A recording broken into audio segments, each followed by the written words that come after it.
Regardless, let's get into some of these news. Obviously, Khabib Nurmagomedov, we were waiting for this big announcement on Saturday, and Khabib and Dana spoke, and I was very intrigued to know when it was announced that at 12 o'clock on ABC, they'd be making the decision. So I made sure I was on there at 12 o'clock.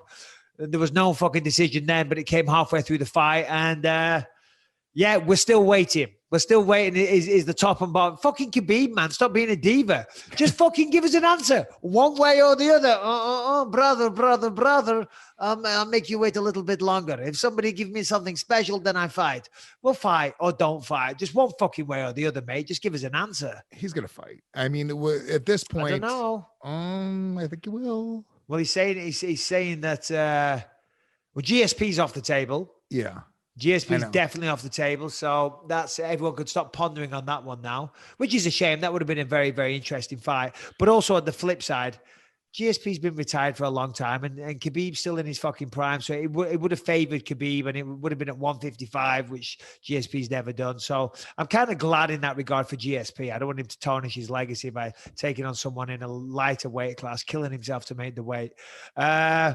He's saying if Conor or Dustin do something impressive. Well, Max Holloway did something fucking impressive, but he's 145, so that ain't going to happen. Oliveira, Dana mentioned that Oliveira looked really, really good, and he's interested potentially in Oliveira, but I don't think that's the match that people want to see. Harrington?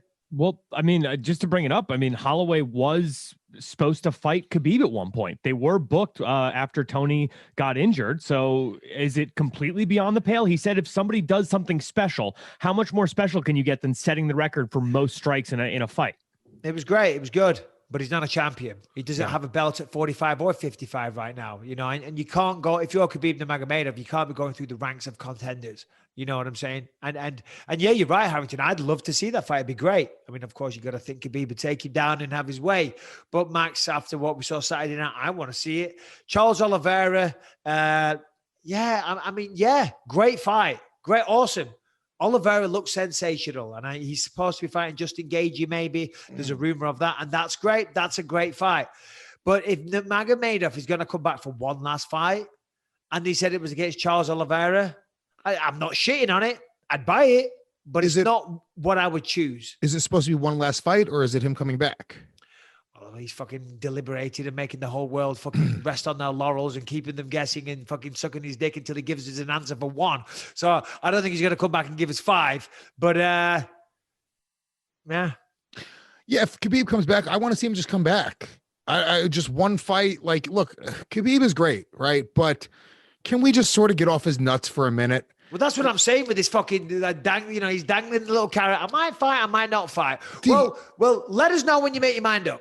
When you do want to fight, give us a shout. Until then, go shear a sheep. Look, he's make a new hat. I know what you're saying. So, I mean, look, Khabib is incredible. He's undefeated, right? But I don't think that he's done what GSP did. I don't think he's done what Anderson did, and don't get me wrong, like Anderson sort of tarnished his record at the end with the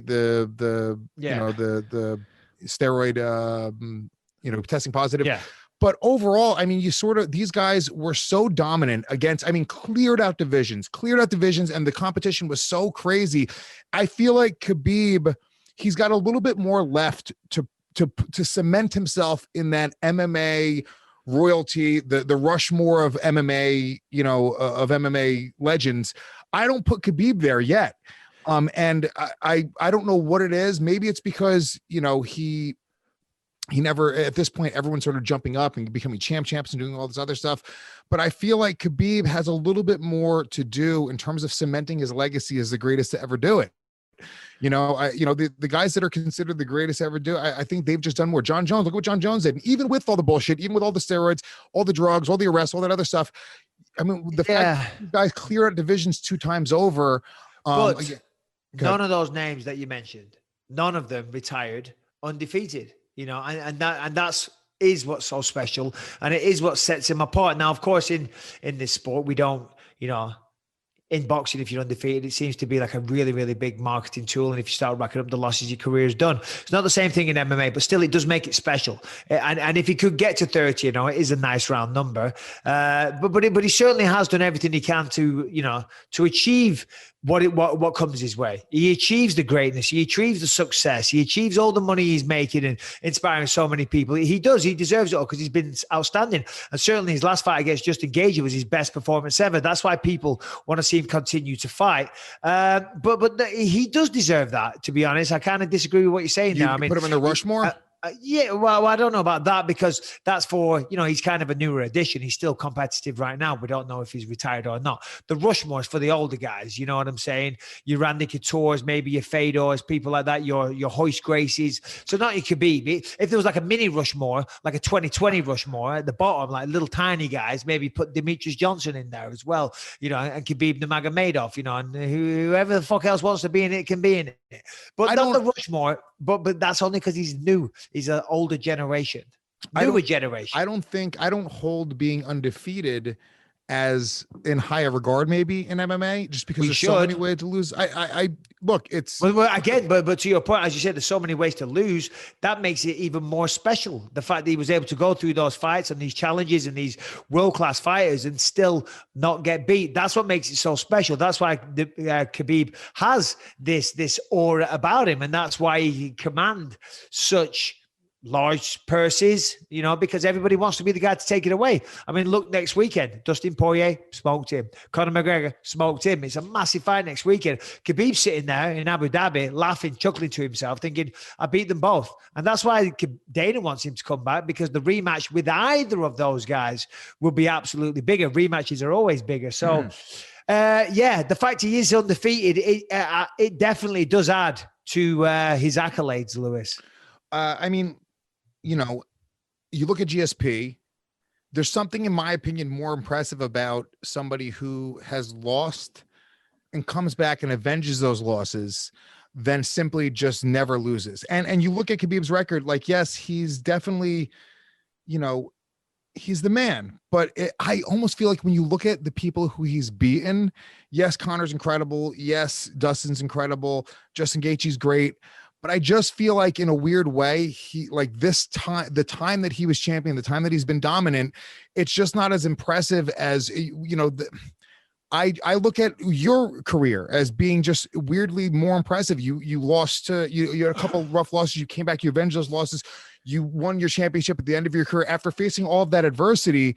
I almost feel like Khabib, I want to see him move up to 170. I want to see him really, truly challenge himself. And, you know, that would be whatever. I'm just saying, from the perspective of a fan, I don't think he's done enough to retire and be considered one of the greatest to ever do it just yet. Yeah. All right. Well, totally disagree, because being undefeated does carry weight. Simple as that. And you ask any promoter, you ask Dana White, you ask anyone, they want undefeated people. That they would love if John Jones was undefeated, if they didn't have that bullshit loss to Matt Hamill. Because the thing is, I mean, as you said there, it is great. It's awesome. You know, when a fighter loses and they say, you know, it's a cliche or it's true, there is truth to it. You really see what someone's made out of when they lose. And let's see their championship spirit, because then they get to come back and they reclaim the belt. And that's very, very impressive. And it is. That's awesome. It's great. And it is. You do get to see what a real champion is made of, when they can rise, you know, to the challenge after being beaten down and, you know, all that stuff. It's great. It's like, wow, so impressive, so impressive. But, and I'll tell you right now, it's more impressive to go out there and smoke the fuck out of fucking everyone, right? And anyone that's got beaten will say, no, Lewis is right.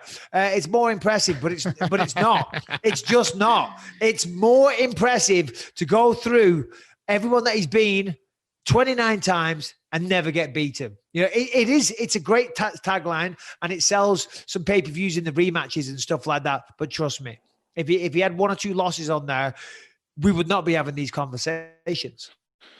Maybe we would. I mean, maybe he comes back and avenges those losses. I'm looking at, like, his wins. He hasn't got any losses to avenge. 2 title defenses, right?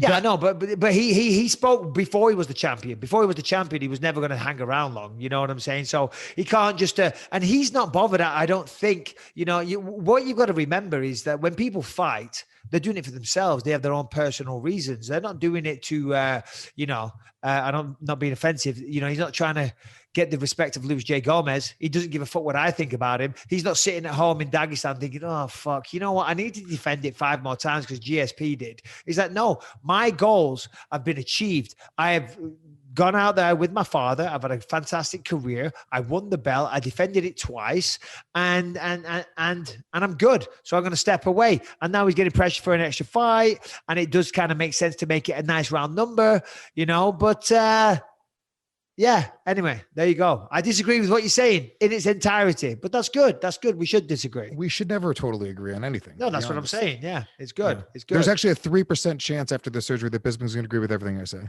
Yeah, and there's a 100% chance that I'm correct in this argument and you're wrong. Trust me. The fact he's undefeated is the golden fleece on the back of Khabib. You know what I'm saying? Khabib's flying around in a fucking golden fleece, man. That's because he's fucking undefeated. If he had a few losses on there, no one would give a fuck.